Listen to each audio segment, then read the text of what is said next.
El humo blanco se alzó y el mundo conoció un nuevo nombre. Habemus papam, qui sibi nomen imposuit, Leonem XIV. León XIV. Pero mientras todos miraban al balcón central, pocos se preguntan quiénes están detrás de esta elección. Porque el Papa no gobierna solo, y la misión que le espera no depende solo de su virtud, sino del corazón y los intereses de quienes lo eligieron. Sus aliados o sus obstáculos, ángeles o demonios con sombrero rojo. Este no es un video sobre León XIV, es sobre la estructura que ahora le rodea, una estructura sagrada, pero también profundamente humana. Por eso, llena de luces, sombras y luchas. Pero, ¿quiénes son realmente los cardenales? ¿Son pastores del Evangelio? ¿Operadores del poder? ¿Santos? ¿O simples humanos en lucha? Aquí no se trata de atacar, tampoco de idealizar. Se trata de que comprendamos cuál es la dimensión humana, espiritual y política de quienes, nada menos, tienen la responsabilidad de elegir un papa y ahora de acompañarlo. Para comenzar, conviene que entendamos que el cardenal no es simplemente un título honorífico. Es, en muchos sentidos, un jugar de doble tensión. ¿Por qué? Porque por un lado es un sucesor de los apóstoles, elegido para aconsejar al Papa, custodiar la doctrina, guiar la iglesia con fidelidad, incluso dando la propia vida, pero por el otro lado es una figura de poder real.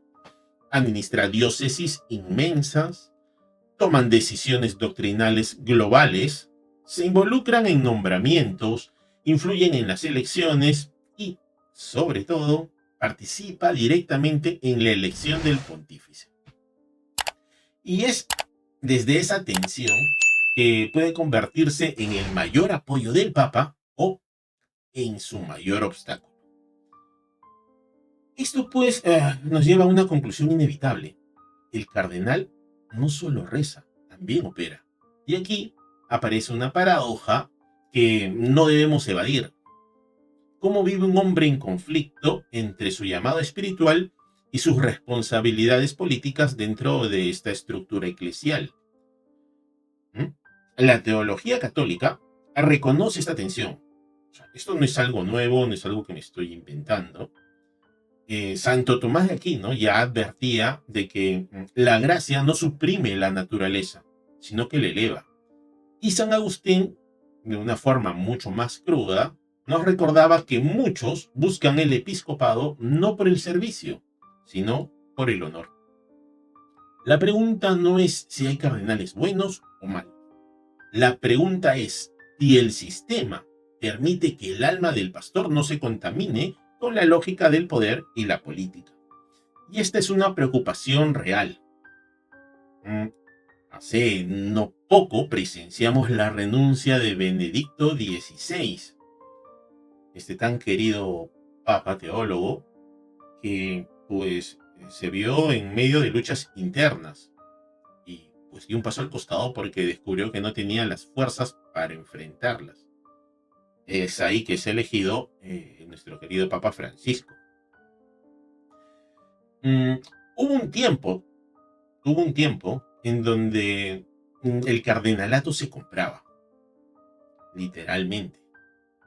Otra vez, no estoy atacando, estoy hablando de historia y estoy mostrando un escenario que pocos conocen y que, creo yo, deberíamos de entender para que quienes son creyentes recen aún con mayor intensidad sabiendo a los peligros, a las tentaciones a las que se ven enfrentados nuestros cardenales, eh, nuestros obispos, nuestros sacerdotes, nuestro papa.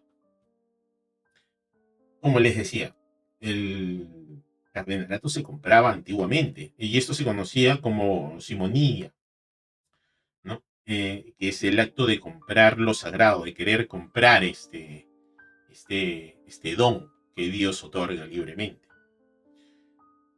Tenemos los ejemplos históricos de los Borgia, los Medici. Todos sabían que el capelo rojo en aquel entonces se podía conseguir con oro, con favores o con sangre. Tal es así que hubo cardenales nombrados a los 13 años. Otros sin ningún tipo de formación teológica y algunos simplemente por tratarse de familiares del Papa. ¿Eso ya no ocurre? Normalmente no, pero ¿acaso no se mantienen las lógicas de influencia? ¿Mm? Hoy no se paga con monedas, se negocia con visibilidad, con respaldo diplomático, mm, con alineación ideológica, con presión de grupos eclesiales. Es decir, el espíritu de la simonía sobrevive, pero con un traje moderno. Algunos inclusive le llaman lobby. Y eso nos obliga a pensar, ok, este escenario que acabamos de algunos descubrir recién, otros ya lo sabíamos, pues nos permite cuestionarnos, ¿no? Y nos dice que ¿qué podría significar que lo sagrado pueda ser instrumentalizado por lo estratégico? ¿Acaso eso no contradice el corazón del Evangelio? En palabras de nuestro querido Papa Francisco, el clericalismo no es solo un defecto, es una perversión del alma. Sí, con esas palabras. El clericalismo es una perversión del alma. Ahora bien, si todo lo anterior te parecía complejo, lo que viene es aún más intrigante. Pero podríamos decir que para lo bueno en esta ocasión. Y es que existen cardenales que nadie conoce.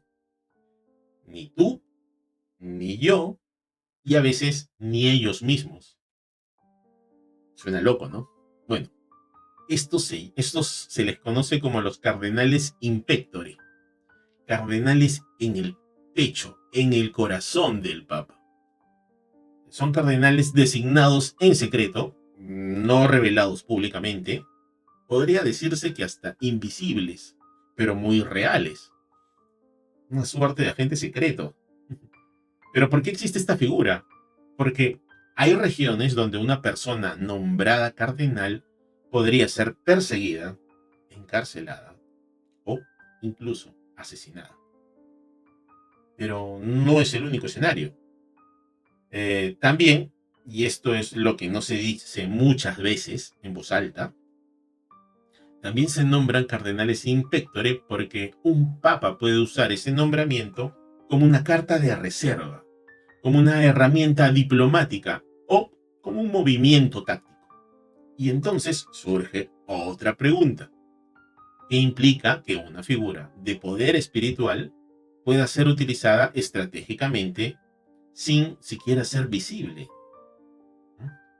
¿Dónde queda la comunidad, la transparencia, la colegialidad? Son preguntas que son válidas, pero que tienen que tener una respuesta también desde una lectura simbólica. ¿Por qué? Porque el in pectore revela que la iglesia también opera con secretos. A veces por necesidad y otras veces por lógica de poder. Y si hablamos de poder, no podemos evitar una de las dinámicas más humanas y también más oscuras. Y estoy hablando del colegio cardenalicio. Y este es el síndrome del papabile. Así es. Seguramente nunca la han escuchado mencionar, o quizás sí, pero se preguntarán ustedes, ¿cómo es esto del síndrome del papabile? Bueno, en tiempos de cónclave sobre todo, muchos cardenales cambian de tono, cambian de ritmo, de visibilidad. Mm, Algunos evitan entrevistas, otros suavizan posturas, hablan con mayor prudencia. Se vuelven, en un término que nosotros conocemos, eh, presidenciables, pero obviamente sin decirlo. ¿Por qué sucede esto? Porque en Roma existe una máxima. Quien entra papa, sale cardenal. Entonces, todos quieren parecer dignos del cargo, pero sin parecer demasiado ambiciosos. Es una danza silenciosa, una coreografía del ego bajo el humo del incienso, ¿no? No quiero decir que la iglesia necesita tal tipo de líder que, por coincidencia, pues calza con las habilidades que yo he desarrollado. Por ejemplo, Carl Jung lo podría decir de esta manera, ¿no? Que el poder no solo corrompe hacia afuera, también proyecta sombras hacia adentro. Y es que el deseo de ser papa, aunque no se confiese, puede deformar la conducta, la palabra o incluso la espiritualidad de las personas. Y quienes no alcanzan el solio pontificio, quienes no pueden llegar a ser papas, muchas veces no desaparecen, se quedan cerca, muy cerca, influenciando, presionando o esperando una nueva oportunidad. Podría soltarles algunos ejemplos, pero no quiero hacer el video demasiado largo, pero como tarea podrían investigar qué cardenal se aferraba a su cargo cuando Benedicto XVI asumió el pontificado. Todo lo que hizo. Y, ojo, era un cardenal conocido y de un muy buen puesto. Lo tienen como tarea para averiguar. Estuvo más de un año presentando problemas al recién nombrado Papa Benedicto XVI. Ya con eso pueden tener pistas. Con León XIV al mando, el mundo pues se comienza a preguntar por su visión. ¿Hacia qué dirección llevará la barca de Pedro? Pero dentro del Vaticano también se mueven las piezas. Hay cardenales que celebran su elección, que duda cabe. Hay otros que la toleran y quizás algunos esperaban otro nombre. El verdadero desafío del nuevo Papa no va a ser solo guiar a la Iglesia, será discernir quién lo acompaña por fidelidad y quién por conveniencia. Entonces, ¿qué nos queda? ¿Denunciar? ¿Descreer? ¿Romantizar? ¿Censurar? No. Nos queda comprender. Y comprender no es justificar, es mirar con los ojos bien abiertos. Y es que los cardenales no son ángeles, tampoco son demonios, son hombres. Hombres como tú y como yo. Pero ahora, esos hombres rodean a un nuevo papa. Y entre ellos se juega mucho más que política. Se juega la fidelidad al evangelio, por ejemplo. ¿Qué nos diría nuestro querido Joseph Ratzinger, nuestro querido Benedicto XVI, quien con mucha claridad en su momento nos dijo que la Iglesia no es santa por la pureza de sus miembros, es santa porque el Espíritu Santo no la abandona? Y creo que ahí se encuentra la clave. No la perfección del sistema, sino la paciencia de Dios, incluso en los pasillos del poder. Así que la próxima vez que oigas León XIV, no piense solo en su rostro, piensa en los rostros que lo rodean, piensa en su lucha silenciosa, piensa en lo difícil que es ser luz cuando el poder también seduce, porque a veces el verdadero combate del Papa empieza cuando termina el cónclave. Quienes son creyentes, pues les invito a rezar por este nuevo Papa. Y quienes no, pues estén atentos a cómo se desarrollan los movimientos en este tiempo y saber cómo el Espíritu Santo actúa. Cuídense mucho, muchas gracias por acompañarme y no se olviden de ser buenos si pueden. Hasta luego.